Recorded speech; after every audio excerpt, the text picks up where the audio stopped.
Welcome along to coverage of round 3 of the 2023 GB3 Championship, partnered by the BRDC. As you can tell from the view behind me, we have made our annual trip to Spa-Francorchamps in Belgium. Yesterday evening, qualifying took place, which decided the grids for races 1 and 2 of the weekend. Let's have a catch up now with some of the highlights and speak to the top 3 drivers.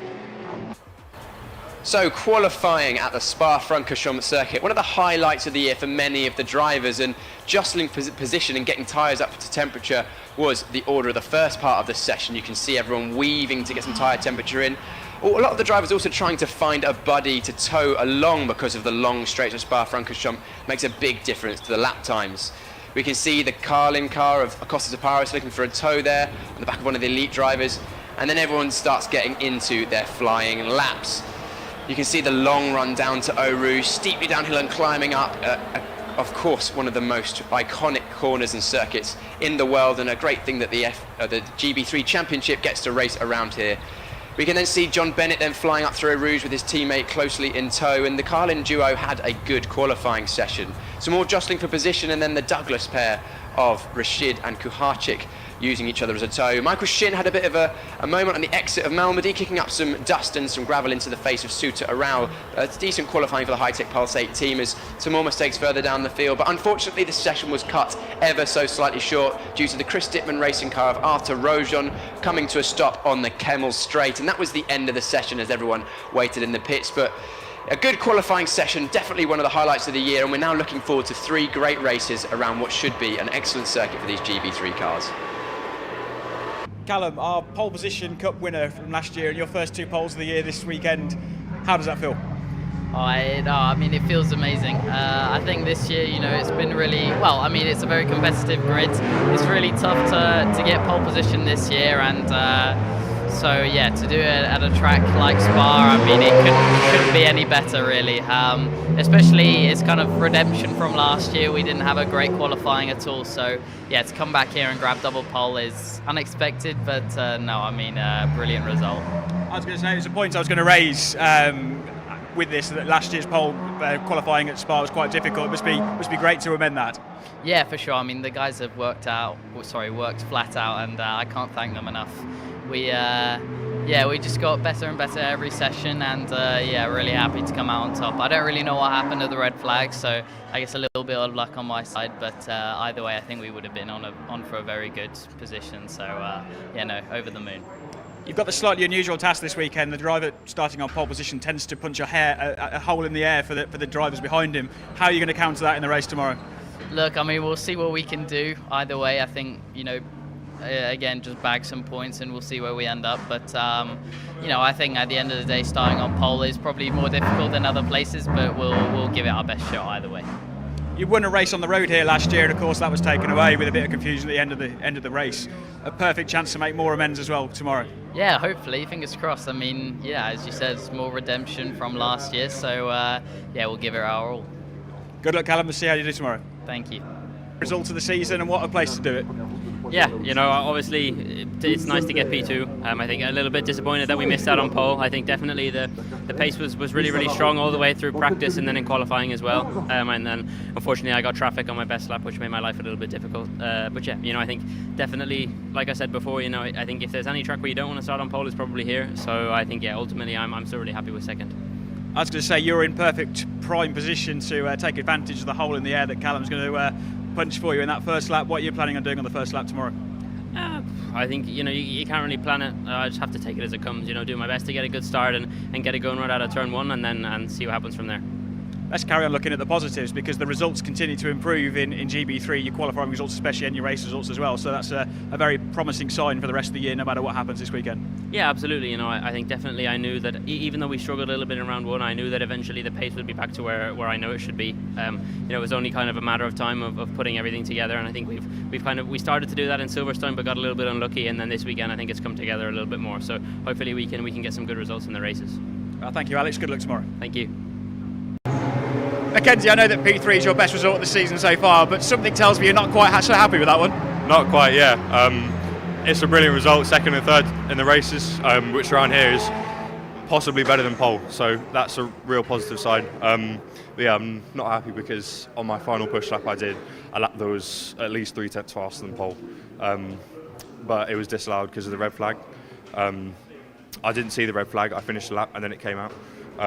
So yeah, it's annoying because I know that we have the pace to be right at the front, but it's good that we're starting up there, which in the first 2 rounds we haven't been. So we really have to take the positives, but yeah, not quite satisfied with the final outcome. As you mentioned, P3 on the grid round here, maybe not that big a disadvantage after all. Yeah, exactly. We've seen historically P3 and sometimes P4 are probably the best places to start. So I'm just going to aim to get a good start, get a good run out of first corner, up Eau Rouge, and hopefully I'll be in the lead by Les Combes. That's the hope. But yeah, the racing is so hectic around here that it didn't really make any difference me being on pole and me being P3, because you can win from anywhere around here, really, because the toe is so powerful and the straights are so long. So there's plenty of scope to make a move. So I'll be going for it, full guns blazing tomorrow, and hoping for a good result. You got your best results of the year here last year, so something about the circuit obviously suits you. What is that? Yeah, exactly. I'm not really sure what it is. I really like coming here. Every time that we come here to test or for racing, I really enjoy it. And yeah, I guess it suits my driving style, whether it's the low aero, whether it's the sweeping corners, whatever it is. But yeah, it's a real driver circuit and one that I'm very privileged to drive around, and I usually go well on here. So yeah, I'm enjoying myself. Well, thanks, Mackenzie, and we look forward to seeing how you get on tomorrow. Thank you very much. Thank you. Well, the cars are ready to go, and let's get racing underway. It's Piers Pryor here in the commentary box for you this weekend, and I'm glad to be joined by former GB3 racer and last year's GB4 Championship contender, Max Marzorati. Max, great to have you in the box. Yeah, I'm really excited to be here, and obviously a big hello to everyone who's watching at home, at work, wherever you can sneakily watch the GB3 Championship.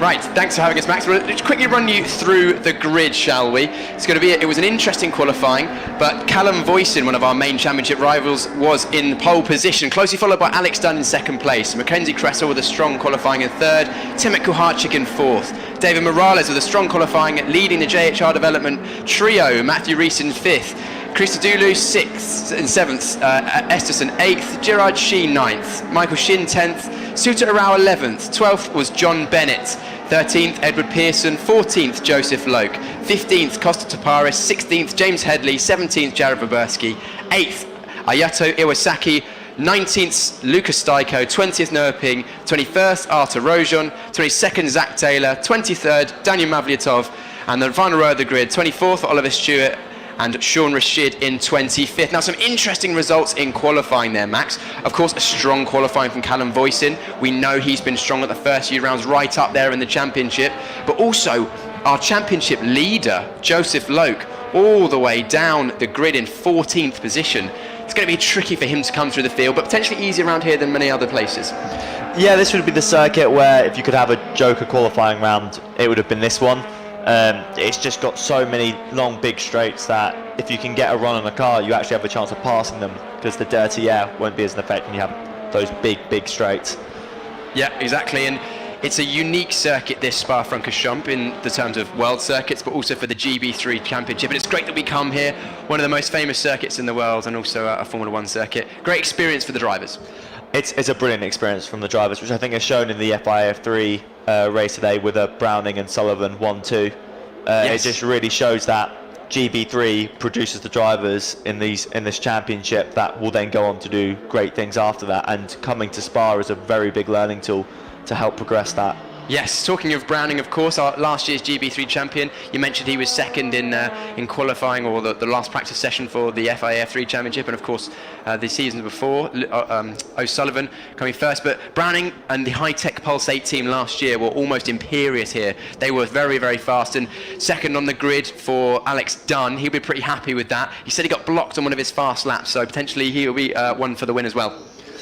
Yeah, I mean, this is going to be his best chance. Run up to Les Combes on the first lap. This will be his best opportunity to take the lead and then try and pull some kind of gap in the middle sector to hope that Callum doesn't come back at him, but it's really hard to here at Spa. Yeah, I don't think I can call a winner in this one. It's anyone in the top 5, 6, 7 positions potentially, and we mentioned even Mackenzie Cresswell mentioned in that interview with Richard Randall that he's looking to potentially be in the lead by the time they get to Les Combes, which is a long run down from La Source, flat out through Eau Rouge, even on the first lap, Max. Yeah, even on the first lap, it's it's very easy flat. As long as well, you get effectively 2 warm-up laps in. It's very, very long lap. So it really gives even the drivers who aren't as experienced, who aren't as confident in getting heat in the tyres, a longer time to actually be able to do that. Yeah, exactly. Heating the tyres is very important. Looks like a nice weekend here at the Spa-Francorchamps circuit. Looks like the track temperature 29 degrees, a lovely balmy 19 degrees air temperature. Green flag at the back, lights are on, and we are away. It looks like a good start from pole position for Callum Voisin. Initially, Alex Dunn comes across to defend from Mackenzie Cresswell. Cresswell on the inside with Kuharczyk looking to make advantage. Leading through the first corner is Voisin, and then we're 3, 4, 5 wide towards the back of the field. So far, everyone getting through La Source, all unscathed. We can see there, that is Mackenzie Cresswell right underneath the rear wing of Alex Dunn. Not going to make a move here, and everyone just jostling for position. That's Sousa around side by side with James Headley further down the field as well. Going side by side through Radion Rouge on the first lap. Everyone just about making it through as far as I can see, and now the long run to Les Combes. A clean start, Max. It seems that way, and it looks like we just saw Dunn making the move here. Is it going to be long enough to get fully alongside and ahead? It's going to be close. It's going to be close. Campbell's laying on the brakes. Not quite. As Mackenzie Cresswell looks up the inside, unfortunately spinning around, he's going to be right in the middle of the pack. Can everyone avoid him? Nicely done by the rest of the grid, because Mackenzie Cresswell, oh, and there's a fight. I think that is the Douglas car. Oh, we've got lots of cars off in the background. That's the number 3 of Noah Ping involved there. That's is that a Stewart or a Saki? I can't quite see as well. It looks like we're going to have a safety car. Yep, safety car. We're on board with that. So as much as turn 1 and 2 were pretty event-free, we had some big drama at Les Combes, a lot of cars out, but still, as we were at the front of the field, Voisin. It says that Dunn's ahead, but I think that was just the sector. It's Voisin from Dunn currently. Unfortunately, Cresswell getting involved with that incident. He'll be bitterly disappointed with that. We do race up until the safety car board, so the drivers will probably still be green flag for now that we're looking at, so still can jockey for position. Those marshals already attending to those vehicles at Les Combes, but Kuharczyk now promoted to 3rd place, and David Morales up into 4th place. This is the strongest showing he's had this year by quite some margin. Yeah, this is brilliant. I mean, the top 10 shuffle has been massive for any kind of championship implications. There's Joseph Loke back into the top 10. Gerard is in the top 10 as well, which is really great showing with the hill speed. And side by side, 2 cars going up side by side towards Blanchimont. Who's that on the outside? Didn't quite catch them as they went through there. Side by side through Blanchimont is definitely a sketchy move. We saw Max Verstappen do that a few years ago in Formula 1.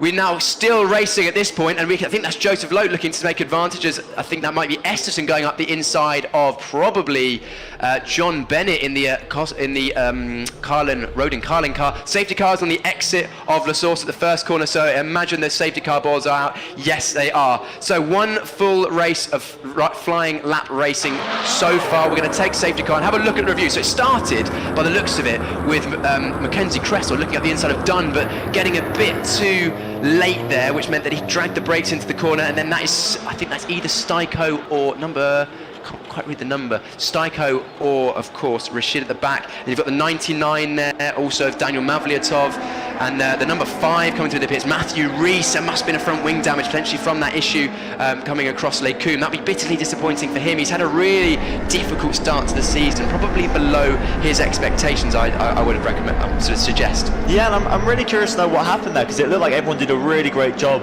avoiding Cresswell from the shot until you look back, where there must have been some kind of congestion that caused loads of the cars to just run into each other or touch or something. Well, let's have a look at where the grid, all those drivers that stopped were on the grid. So from qualifying, because we know that potentially Styko and Rashid, well, it looks like Styko and Rashid are probably both out so far. Where are we? Let's have a look at the live timing. Yeah. So Rashid definitely was involved. Artur Rojan, unfortunately, Noah Ping, and of course we saw Daniel Mavliatov. In the pits is Matthew Rees, and potentially on pit exit is Zach Taylor as well for the Chris Dittman Racing team, as we can see those cars getting removed there. Looks like, as far as we're aware, all of the drivers are absolutely A-OK, which is of course the main thing. They'll be disappointed, but physically okay. A nice long lap, 7 kilometres around the Spa-Francorchamps circuit, so we might even potentially get going this lap if the safety car goes slow enough, and there is Artur Rojan's car being pulled out of the way. Yeah, it's so long, and obviously under safety car speeds, it's one safety car lap could be, if a race lap is 2 minutes, this is going to be at least 5-6 minutes or so. Like 4.5 miles or something, or whatever it is. And again, only a 9-lap race, which sounds pretty short, doesn't it? But when you're doing 4.5 laps per, but 4.5 miles per lap, it definitely adds up. But it's a unique place to be. These cars, I remember from when I raced in GB3 in the 2020 season. Max, you raced in 2020 and 2021 in the GB3 Championship. These cars really come alive in the faster circuits. Like, I remember going to Silverstone for the first time, and I'd driven Silverstone in other cars before the GB3 car, and I didn't really get it. I was like, what's all the hype about? And then I drove it in a GB3 car and went, that's why that everyone raves about it. And I imagine Spa is exactly the same. And you have had the fortune and privilege of having driven one of these GB3 cars around the Spa-Francorchamps circuit, haven't you? Yeah, and I had the exact same experience as you did in terms of like circuits like Silverstone, where I was very much just like, I don't really get all the fusses, and then I did it in the GB3 and I was like, wow, this is why all the F1 drivers go on about it. And Spa is just magical from the moment you show up. You show up and you just walk the circuit, and it's a long walk. You know, this is a 3-hour time commitment thing to walk this circuit, plus all the photo opportunities there are of Eau Rouge, and you get to Lake Om and you look down to where the actual paddock is and you can't believe you just walked that distance. Yeah. You know, it's an insane circuit to walk around. Well, absolutely stunning. Well, talk to me a little bit about some of the elevation change, because it's easy to say in the screen, and we'll see in the track guide later on today, 101 meters apparently elevation change from the highest to the lowest point, which is a long way up and down to go. But just talk to us when you're actually at the circuit. The cameras don't really do it justice, do they, Max? No, they really don't. Starting off at turn 1, again, this is something I never really knew until I actually went to Spa, but going down to Eau Rouge, it is going down. It's a massive downhill slope before it then shoots back up again, which only exaggerates the steepness of Eau Rouge. And especially when you're traveling down there, well over 100 miles an hour, these cars will be doing at that point. And you know you've got to be flat through it. The first time you see it, it's a bit of a nervy moment. You're not sure how it's going to go. You have to take a lot of the curb on the left, just skim the one on the right, and then depending on actually the Radlon curve at the top, how much you take of that will actually be a very big difference in kilometers an hour before you get down to Lake Om. It's very, very important to have your line perfect, even though it is easy flat. Yeah, because it's not just about, I suppose the line is not just about scrubbing, but it's also how much the car bottoms out, isn't it? Because these cars run so low. They've got the plank in the middle of the car, which is there to stop the car rubbing on the ground, but also to protect the bottom of the chassis. But you hit that curb wrong. Is that what causes the cars to slow down a little bit? If you just if you like grind a bit, if it bottoms out, then it will just slow down enough.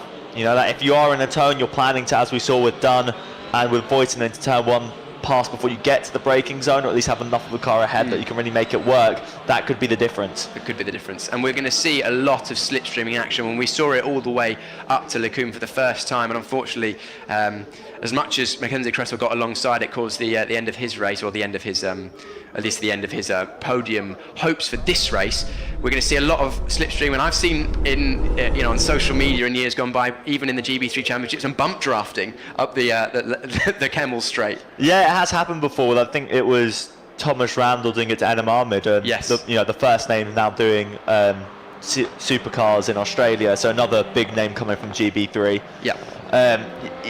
I don't know if the new make of car you'd really want to do that, but if you can get it right on the nose box, you can do a little bit. But I think they'll be more trying to focus on just getting ahead without the damage. Yeah, exactly. But this middle sector we see here, a GB3 car with that level of downforce, it is absolutely incredible. Yeah. Are we flat through Puon or not quite? In the old car we weren't. It was a half lift. I believe it will still be a similar. I believe they'll have to have a lift just to get the front end. But I don't think it will be much. Yeah. Of course, Puon, a very fast corner, and it's amazing that we in the GB3 Championship get to visit amazing places like this. We're going to Zandvoort later on this year as well. Zandvoort will be another Formula 1 circuit. And that will be 3 circuits on the Formula 1 calendar. And it looks like the lights have gone out on the safety car, so we're going racing once again. But it's great to be at these international circuits. It really is an international series in terms of drivers. I mean, we've got loads of different nations, 13 countries, or drivers from 13 countries entered in the GB3 Championship this year. And we're visiting some of the best circuits in the world. But we can now see Callum Voisin just weaving, it's backing the pack up. Hopefully, he's probably hoping that everyone will start to trip over themselves once he goes green to give himself as much of a lead as possible. But it's going to be hard for him to defend this lead on the next lap, isn't it, from Alex Dunn behind? Oh, this is going to be probably the toughest moment of his race, because he has 2 straights now to defend from, not just the one. So for Voisin to hang on here, he's going to have to try and pull everything out. Maybe he'll try and do this strategically and even let Dunn go in a place where he knows he can come back at him. Here we go. Looks like Callum Voisin's gone quite early. Dunn and Kuharczyk have followed him. Morales in 4th place with a little gap. This is now where the action starts to happen. You cannot overtake until the start-finish line, but now Callum Voisin already weaving left and right. They call it, was it dragon tailing or dragoning in the Indy 500, but not allowed to weave aggressively in, of course, any FIA-sanctioned race, so he'll have to be careful with that. We've already seen some moves further down the field. That looks like the Fortec car in the white, blue and red of Pearson going up the inside of La Source. Pearson would have been going up the inside of Headley, but now Voisin climbs steeply up Eau Rouge and Radion, closely followed by, of course, Dunn and Kuharczyk. Morales is going to be under pressure from Christodoulou as well. Let's see how this goes. Yeah, here we go. Pearson is now under pressure from Pearson's under pressure from Cresswell, it must be now. And here we go. Dunn looking to the outside, hasn't actually managed to get an overlap, cuts to the inside, a late manoeuvre. That's a great move, but Voisin keeping her around the outside just about. He's going to have to check up in the middle of Les Combes. We go to Malmedy now, which is again a tricky corner. Someone going through the, I think that's the Rodin Carlin car of Costa to Paris, going straight over in the background. We now head steeply downhill towards Rivage or Bruxelles, depending on which track map you look at. And there's someone off in the background as well. That is a red car potentially. Must be Zach Taylor just dropping off the exit of Malmedy, and he's carrying on, but it looks like a good middle sector from Callum Voisin's pulling out a bit of a gap, and also Dunn is gapping Kuharczyk as well, so there's still a two-way fight for 4th and 5th place between Morales and Christodoulou, and then it's nose to tail, one car after another for the rest of the field, showing that the tow around this long circuit is keeping all of these cars together. I mean, just wow from both Dunn and Voisin there. Really great driving from the both of them to not actually touch through that right left. It would have been so easy to lock a wheel, just turn in a little bit too early to give, you know, we've seen it with Rosberg and Hamilton in 2014, just a front wing to, you know, rear left puncture. So easy to make contact. Here we go, let's do a replay. This is where Dunn dives up the inside of Voisin. Voisin gives him just enough room, but Dunn not having enough of an overlap. As we can see some cars very close in this slipstream further back down the field. A nice stationary camera and it shows the speed of these cars going up towards Blanchimont, but Voisin having gapped with a purple middle sector, almost 7/10 faster in the middle sector than Dunn alone, and way faster than anyone else. He's the only driver in the 1 minute in the middle sector. The next fastest driver was Christodoulou, who did a 1 minute 1.0, so half a second, but then responding to that with 2.5 tenths faster than Voisin was Dunn in the final sector. So this race is not done yet for the lead. That is Headley going up the inside of Taparis into La Source, the hairpin that drops into the apex and then opens out on the exit. Of course, all of the runoffs and gravel traps have been reprofiled in the last year or so at Spa-Francorchamps, and I must say the circuit does look excellent and is of course safer than it has ever been. Yeah, and I think we can really see the to and throwing of the dirty air here. As soon as we're in these, look, here we go again. Yeah, here we go again. So Dunn looking outside this time with a better run up towards Les Combes. Is he going to have an overlap? Side by side they go, as we see Morales still looking on the back of Kuharczyk, and also that is Max Esterson going side by side with Bennett through Les Combes. They've got through this time, closely followed by Jared Verbirski. Jared Verbirski's had a great run through the field. 10th, he was on the grid quite far down. He's gone up 7 positions to 10th now, right on the back of his teammate. So a great race for Verbirski. The front two is still fighting it out. Sector 1 slightly faster from Dunn, although of course we saw that Voisin actually managed to hold the lead. The timing tower on the left hand side only showing what happened on the sector that's just before the braking zone of Les Combes. So Kuharczyk now we're looking at in that blue Douglas Motorsport car, actually in a bit of a gap of his own.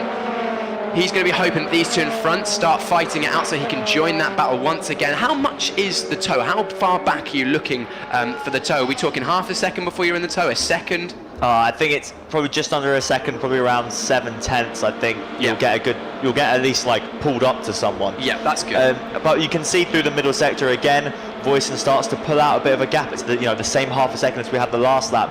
Dunn just needs to stay in that half a second window to him to have a chance.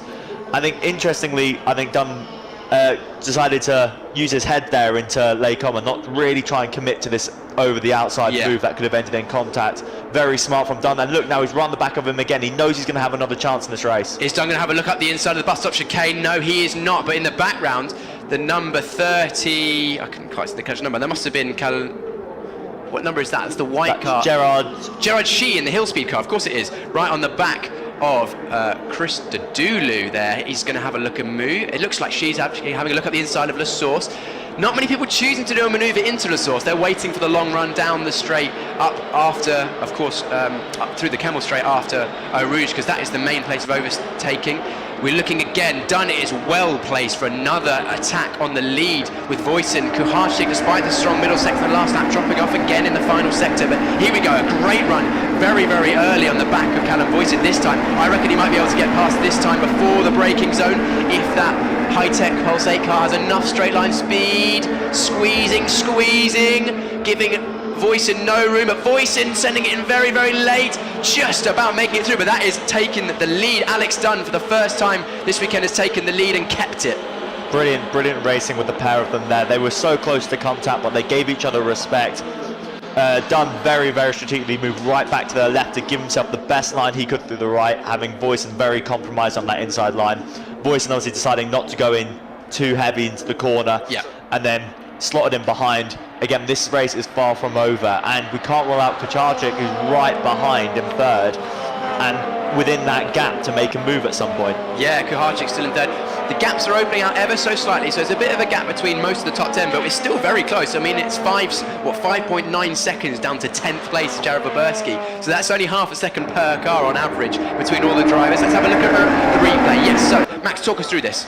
As you can see, he got the good enough run here, got to the outside, gave that little bit of a squeeze before moving right back to give himself the best line, and really hold Voisin pinned on the inside to not be able to carry any momentum. That's a really good driving there and racecraft from Dunn, giving Voisin the squeeze. He knew he was ahead. He pushed Voisin down to the inside of the road to narrow his line into Les Combes, and then darted back to the outside so he could give himself the best run through Les Combes, and that's what helped him keep the place. But Voisin's actually now falling into the clutches of Kuharczyk, I would say. He is. He has dropped back just a little bit. He's still in that 7/10 window, so we'll see if he can pull in from here, but he's got to worry more about Kuharczyk, who's right behind him now. Also looking at Gerard, who's got the fastest lap of the race so far. Yeah, Gerard Shee, actually you said that, but Dunn's just taking it off him. Dunn running away with it at the front of the field, fastest middle and final sector, putting that gap to 0.8 of a second. He's almost broken the toe from Voisin now. I think he has. I think he's done enough. I don't think Voisin will be able to have a go back at him here.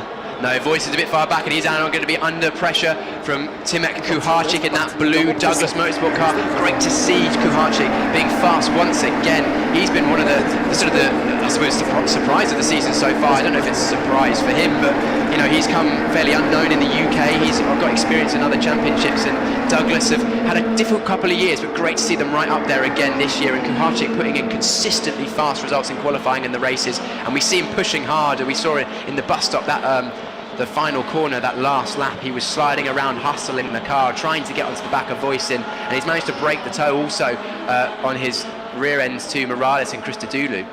Yeah, well, I would say the first two races of the season, he's been there. We've all expected him through the practice times to have always been at the front, and due to bad luck or some kind of other unforeseen event, he hasn't really got those results that we expected him to from his pace in the practice, and it's so great to finally see him delivering on that and being the top three in this race. Yeah, he's been so fast this year. You can see some of the cars actually running a little bit wide on the exit Pouhon there. It just looks like they're almost bottoming out on that curb. A little bit. They will right on the exit of it, but it won't be too bad. I think these cars have enough downforce, as we can see, so they'll have a little bounce, and then they'll just keep going. Yeah, there's so much downforce in these cars, and we'll be completely trimmed out on the aerodynamics. Of course, in these cars, they have a number of things they can change. We see a car going off in the background, two wheels in the gravel.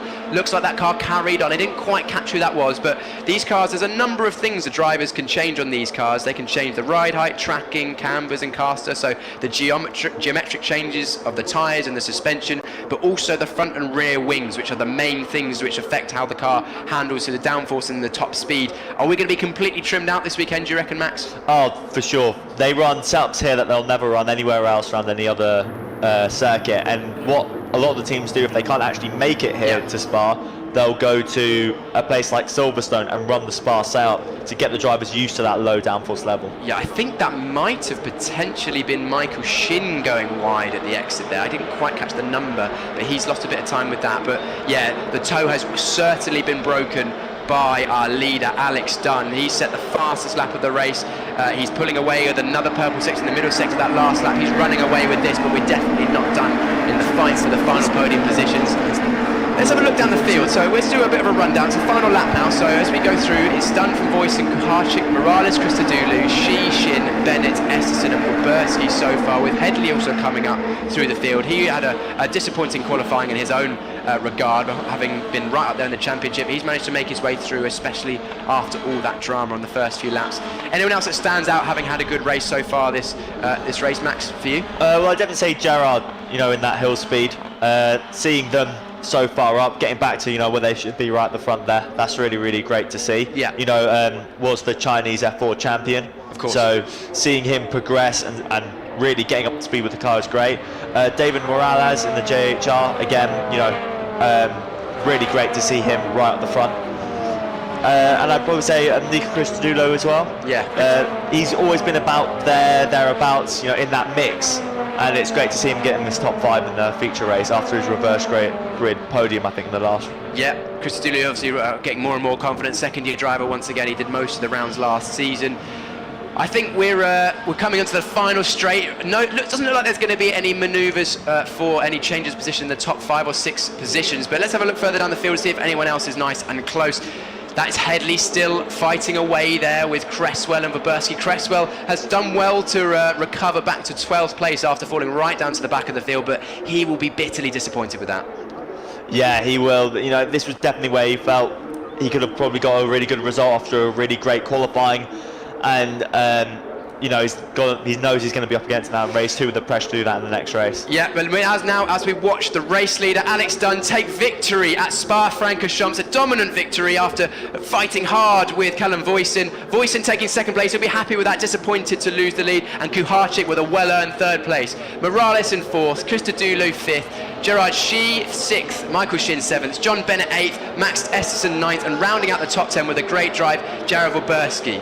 That's an excellent start to the weekend. Not too much drama after the first lap. We managed to get through La Source and Eau Rouge absolutely fine, but then a bit of tangling and tussling into, of course, that section after the Kemmel Straight meant that we lost some of the drivers, and a lot of them will be disappointed not to have finished their first race either this year or ever at the Spa-Francorchamps circuit. But it's setting us up for a good weekend of racing. I'm looking forward to the rest of the weekend. Yeah, I really am as well. Bearing in mind these cars don't have DRS like we see in the likes of FIA F3 and FIA F2, which always produces good racing here, and F1. These cars don't have the DRS advantage to use on the straights. They've really got to use just the pure slipstream. It's very much pure racing, this championship. So let's have a look at the provisional results now. So Alex Dunn wins by 1.7 seconds from Callum Voisin. We've got Kuharczyk in 3rd, Morales 4th, Nico Christodoulou 5th, Gerard Shi 6th, Michael Shin 7th, John Bennett 8th, Max Esterson 9th, and another Fortec car, Jared Wilberski in 10th.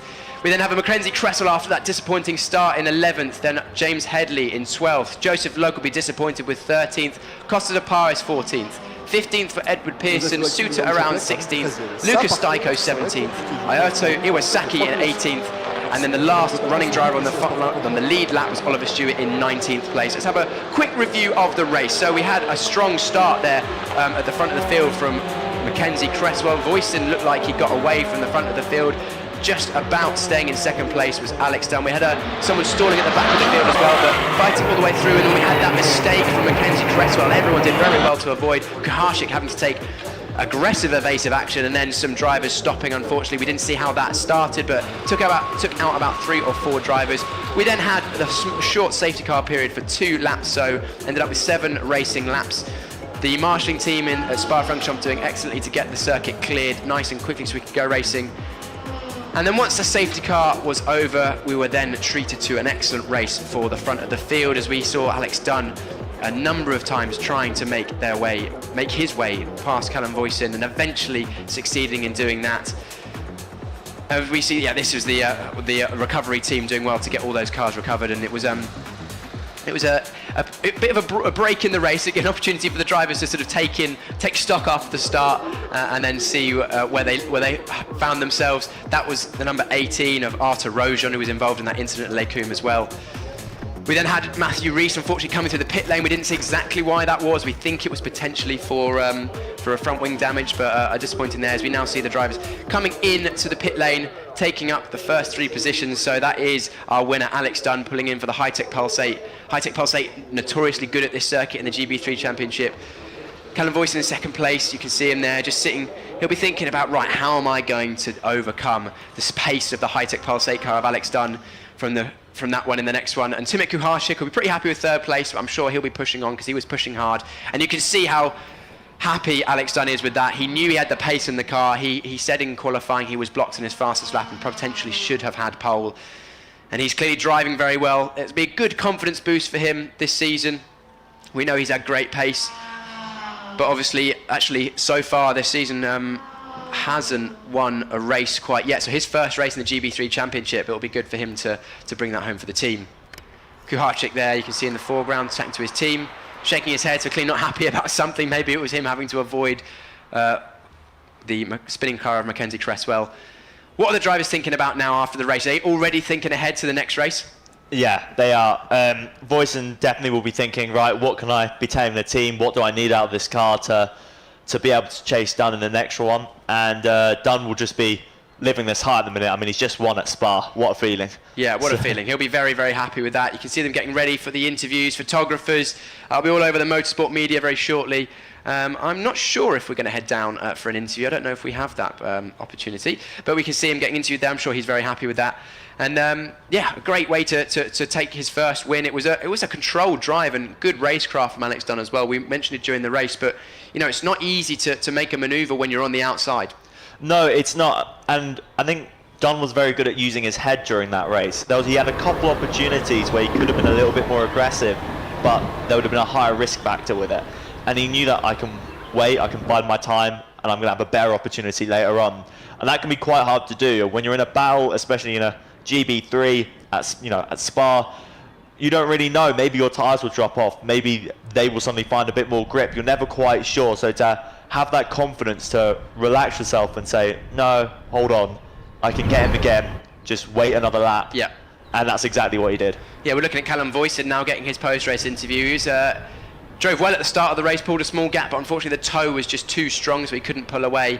And he'll be pretty happy with second place. That's another solid points haul for Callum Voisin, who was second in the championship coming into this round. A few points off the back of Joseph Loke, but a strong race for him in the championship. Voisin will almost certainly take the lead of the championship, if not in this race, then potentially tomorrow morning after, of course, the difficult qualifying for Joseph Loke and Headley as well. I mean, the top 4 and 5 in the championship coming into this round was Loke from Voisin, Headley, Rees and Kuharczyk.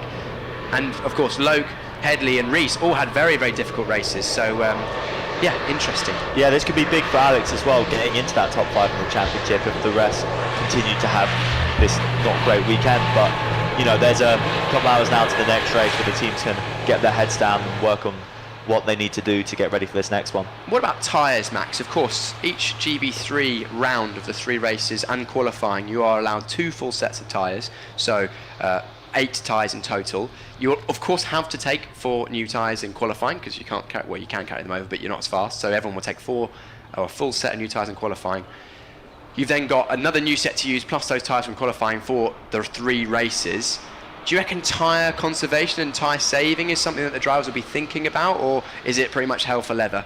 Yeah, I don't really think so. I think what they'll do is they'll run a side of tyres for each of the races they've qualified best on. Maybe if you know you're going to be on like pole of the reverse grid race, you'll go, right, well, we'll just save a whole set and run that to give us the best chance.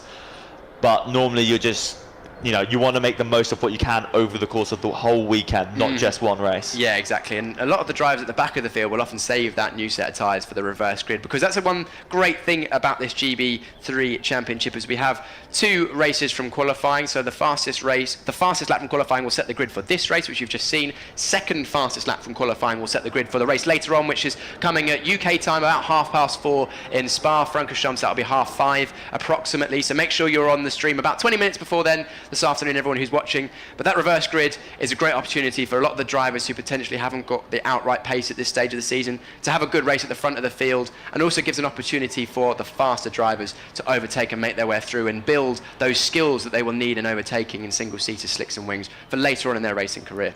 Yeah, exactly. This is the only championship to say that, like, before you get high up on the ladder, that doesn't have a push-to-pass or a DRS system. So with that in mind, all overtakes have to be perfectly pure and legitimate. So you're going to be learning about how to put people in positions where you can get runs on them, which is really hard to do with the dirty air. And we were watching it here at Spa with the way Dunn and Voisin were battling it out, with the way other drivers in the field were battling it out, and how they had to use that racecraft to stay ahead or make moves. Yeah, great race for the first race of the weekend. Hopefully more exciting action coming on in the race that comes, second race of the weekend, which comes this afternoon, as I just mentioned, about 4:30 UK time. So make sure you're tuned in for that. Thanks for watching, and we'll see you then.